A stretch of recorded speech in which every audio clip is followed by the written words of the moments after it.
మాజీ మంత్రి హరీష్ రావు మీడియాతో మాట్లాడుతున్నారు. లైవ్ లో చూద్దాం. అన్నదమ్ములు అక్క చెల్లెలు రైతులతో చర్చించాలని చెప్పి నేను కోరుతా ఉన్నా. ఎందుకంటే వాస్తవాలు అర్థమవుతాయి ప్రజలకు, వాస్తవాలు ప్రజలకు అర్థమవుతాయి. అంటే ఏ రకంగా రేవంత్ రెడ్డి గారు ఈ రైతుల్ని ఈ ప్రభుత్వాన్ని మోసం చేసిండో కూడా దయచేసి మీరందరూ గ్రామాల్లో చర్చ పెట్టాలని పండగకు ఊరికి వెళ్తున్న వారికి నేను పిలుపునిస్తా ఉన్నా.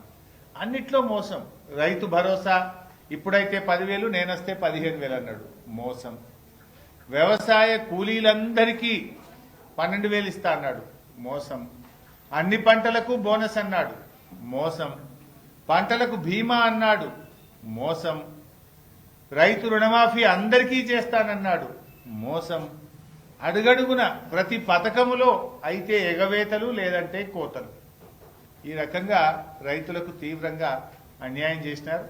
దీని మీద పండగకు ఊళ్ళకు వెళ్తున్నటువంటి వాళ్ళు రైతులతో చర్చించండి, రైతులకు ధైర్యాన్ని ఇవ్వండి, రైతుల కష్టాలు తెలుసుకొని వారికి భరోసానిచ్చి వాళ్ళు ఈ బీఆర్ఎస్ ప్రభుత్వం ఎట్లా మేలు చేసిందో, కాంగ్రెస్ ఎట్లా మోసం చేసిందో తెలుసుకొని కాంగ్రెస్ మీద పోరాటానికి సన్నద్ధం కావాలి. రైతులందరం కలిస్తే ఈ ప్రభుత్వం మెడలు వంచి ఈ పథకాలన్నీ కూడా అమలు చేసుకునే అవకాశం ఉంటుంది. దానికి రైతుల్ని సమాయత్తం చేయాలని చెప్పి నేను కోరుతా ఉన్నా. ముఖ్యంగా మా జర్నలిస్టులను కూడా నేను కోరేది, ఇంకొక ముఖ్యమైన ఒక పథకంలో పేదలకు బాగా అన్యాయం జరుగుతూ ఉంది. దీన్ని కొద్దిగా మీరు స్ట్రెస్ చేసి హైలైట్ చేసి రాయాలని కూడా కోరుతా ఉన్నా. ఇప్పుడు ఇందిరమ్మ ఆత్మీయ భరోసా అని ఒక పేరు పెట్టారు, పథకం పేరు. ఏంటది? వ్యవసాయ కూలీలకు నెలకు 1000 చొప్పున సంవత్సరానికి 12,000 ఇస్తామని ప్రభుత్వం చెప్పింది. ఎవరు వ్యవసాయ కూలీలు ఎలా గుర్తించాలి? వీళ్ళు ఏమన్నారంటే, ఉపాధి హామీ పథకములో మట్టి పనికి పోయే వాళ్ళను మేము వ్యవసాయ కూలీలుగా గుర్తిస్తాము అన్నారు. మన రాష్ట్రంలో 50 లక్షల ఉపాధి హామీ కార్డులుంటే 1,02,00,000 మంది వ్యవసాయ కూలీలు పనిచేస్తున్నారు. 50 లక్షల ఈజీఎస్ కార్డులు, ఉపాధి హామీ కార్డులుంటే ఆ 50 లక్షల కార్డుల మీద 1,02,00,000 మంది మట్టి పనికి, కూలీ పనికి వెళ్తున్నారు. అయితే ఈ రాష్ట్ర ప్రభుత్వం ఏం నిబంధనలు పెట్టింది? 1 సెంటు భూమి ఉన్నా నువ్వు కూలీవి కాదు, 1 సెంటు భూమి ఉన్నా కూలీ కాదట. ఉపాధి హామీ పథకంలో ఈ సంవత్సరంలో 20 రోజులు నువ్వు పనిచేసి ఉంటేనే నువ్వు కూలీవి. అనారోగ్యం వల్లనో ఇతర అవసరాల వల్లనో కారణాల వల్ల ఉపాధి హామీలో ఏడాది పోకపోతే ఆయన తీసేస్తారట. సెంటు భూమి ఉంటే కూడా ఉండడట. సెంటు భూమిలో ఏమైనా పంట పండుతుందా? మీరు ఒకసారి ఆలోచించండి. 5 గుంటల భూమి ఉందనుకోండి, 5 గుంటల భూమి ఉంటే వీళ్ళు చెప్పిన ఈ రైతు భరోసా పథకం కింద 6,000 ఒక పంటకు, 6,000 ఒక పంటకు అన్నారు, 12,000. 5 గుంటలు ఉన్న వాళ్ళకి ఎంత వస్తుంది? 750 వానకాలం, 750 యాసంగి. అంటే 5 గుంటలు ఉన్న రైతుకు 1,500 రూపాయలు వస్తుంది. నువ్వు 5 గుంటలు ఉన్నందుకు వ్యవసాయ కూలీ కింద నీకు 12,000 ఇయ్య అంటుండు రేవంత్ రెడ్డి. ఇప్పుడు 5 గుంటలు ఉండుడే శాపమా? ఊళ్ళల్లో పాపం దళితులకు, గిరిజనులకు గతంలో ప్రభుత్వాలు పంచిన భూములు ఏమైనాయంటే, తాతలకు ఎకరం వస్తే పంచుకునే వరకు మనకి 5 గుంటలు వచ్చింది. ఇక 5 గుంటలు ఉంది, ఆయన రోజు పొద్దుగాలేసి గడ్డపార పట్టుకొని ఉపాధి హామీలో మట్టి పనికి పోతున్నాడు. 5 గుంటల పంట వండింది లేదు, ఆయన బతికింది లేదు. కానీ నీకు 5 గుంటలు ఉంది కదా, వ్యవసాయ కూలీలకు ఇచ్చే 12,000 నీకు ఇయ్య అంటుండు బట్టి విక్రమార్క. 5 గుంటల పంట పండుతుంది, ఆ దళితుడు బతుకుతాడా, గిరిజనుడు బతుకుతాడా? నేను 5 గుంటల మీద రైతు భరోసా కింద ఇచ్చేదేమో 1,500 రూపాయలు, నువ్వు ఎగ్గొడుతున్నదేమో 12,000 రూపాయలు. ఏది? ఇందిరమ్మ ఆత్మీయ భరోసా కింద ఎగ్గొడుతున్నది 12,000. అంటే ఆ రైతుకు 5 గుంటలున్న రైతుకు ఎంత నష్టం అవుతున్నట్టు? 10,500 రూపాయలు నష్టమవుతాము. అదేవిధంగా 10 గుంటల భూమి ఉంది అనుకో బైసాబ్, నీకు రైతు భరోసా కింద వచ్చేది 3,000, నష్టపోయేది 9,000.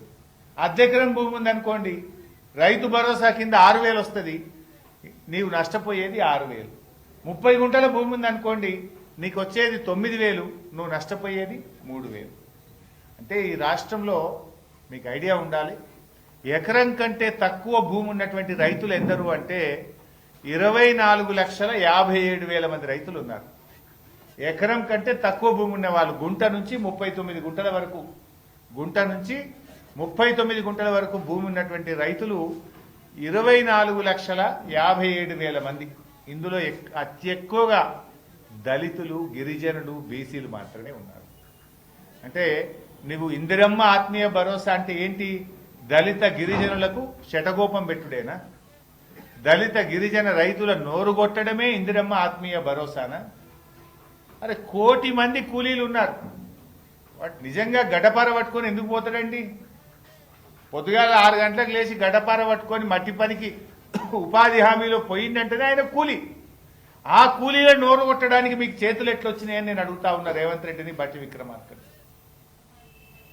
గా కూలీల నోర్లు కొడతారా మీరు? గాల నోర్లు కొట్టడానికి మీకు చేతులు ఎట్లా వస్తున్నాయి?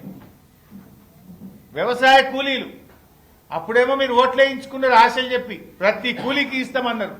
ఇప్పుడు 1 కోటి మంది కూలీలుంటే 10 లక్షల మందికే ఇస్తామంటున్నారు. అంటే 90 పైసలు ఎగబెడుతుండ్రు, 10 పైసలు ఇస్తారట. 90% ఎగ్గొడుతుండ్రు 1 కోటి మంది కూలీల్లో. ఏమని?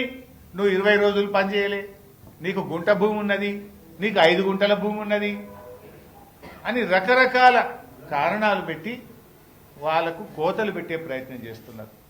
ప్రభుత్వం నిజాయితీ వాళ్లకు ఎకరం పైన భూమి ఉన్నదంటే వాళ్ళకి 12,000 రూపాయలు రైతు భరోసా కింద వస్తున్నది. కానీ ఎకరం లోపు ఉన్న రైతులు నష్టపోతున్నారు. అంటే ఇప్పుడు 5 గుంటలు అమ్ముకోవాలన్నా మీ దృష్టిలో? ఉన్న 5 గుంటలు అమ్ముకొని ఇక నాకు భూమి లేదు 12,000 ఇవ్వమని మీ గవర్నమెంట్కి దరఖాస్తు పెట్టాలన్నా? What you mean? ఇది కనీసం ఎవడన్నా మెడ మీద తలకాయ ఉంటూ చేసే పని ఇది? అరే 5 గుంటల భూమి ఉంటే నీకు ఎగబెట్టి అంటావండి. వాడు పొద్దుగాలేసి గడ్డపార పట్టుకొని రైతుల పొలాల్లో పోయి నాట్లేసి కూళ్లు చేసి వాళ్ళు మట్టి పనికి పోతున్నటువంటి వాళ్ళు నువ్వు కూలివి కాదు నీకు ఇయ్యను అంటే నువ్వు ఇష్టం లేకపోతే పథకం ఎగబెట్టు. తప్పైందని చెంపలేసుకొని క్షమాపణ చెప్పు. నేను 1 కోటి మందికి ఇస్తానా, ఇప్పుడు 10 లక్షలకే ఇస్తా, 90 లక్షల మంది రైతు కూలీలకు, వ్యవసాయ కూలీలకు ఎగ్గొడుతున్నాను క్షమాపణ చెప్పు. Why are you playing blame game? ఒక అబద్ధాలు ఎందుకు చెప్తున్నావు?